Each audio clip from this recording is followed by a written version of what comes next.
Le CPA Québec-Lévis en action. Pour moi, le bon coup du CPA en 2022, c'est les programmes de formation en soi.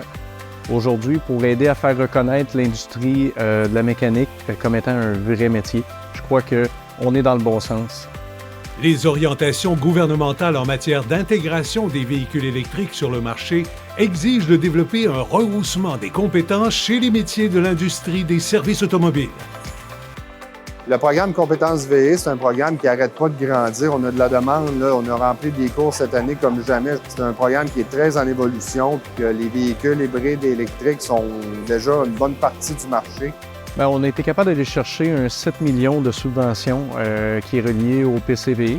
Puis nous, actuellement, le plus grand défi qu'on avait au CPA Québec, c'était pas d'offrir de la formation, mais c'était aussi d'avoir de l'espace pour pouvoir accueillir nos gens. En collaboration avec le Centre auto du Berger, Mme Trudel et ses frères, on a eu la possibilité de louer un espace de garage qui était complètement vierge, puis on l'a reparti en neuf. Fait qu'on a équipé le centre de formation d'un pont élévateur, de tables élévatrices pour les batteries haute tension, de 4 véhicules hybrides et électriques.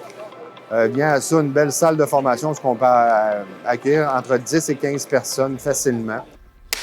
En 2022, le CPA Québec, à titre de promoteur des webinaires provinciaux, finalise la phase 2 et obtient une subvention de 675 000 $ pour poursuivre le développement des webinaires.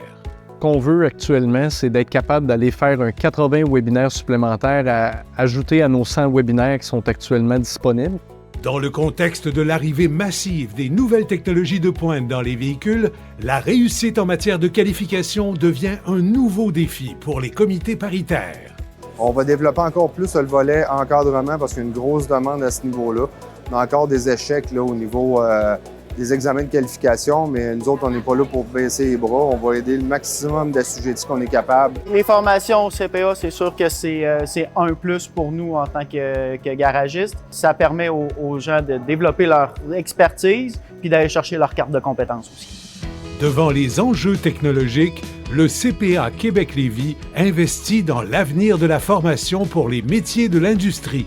On veut rassembler des gens autour de nous. On a déjà les meilleurs acteurs dans l'industrie pour être capable de former nos gens. Puis moi, ce que je veux faire au travers de ça, c'est de continuer simplement ce qui était déjà fait, l'améliorer, puis de faire accélérer les programmes de formation, en créer des nouveaux qui vont vraiment s'adapter au marché pour les 80 % de gens qui sont non diplômés actuellement dans l'industrie.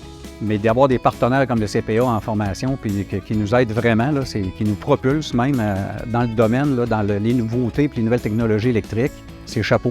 On peut juste dire ça de même. C'est extraordinaire. Il y a des programmes qui sont excellents, qui sont bien établis, puis ça annonce bien pour le futur du CPA Québec.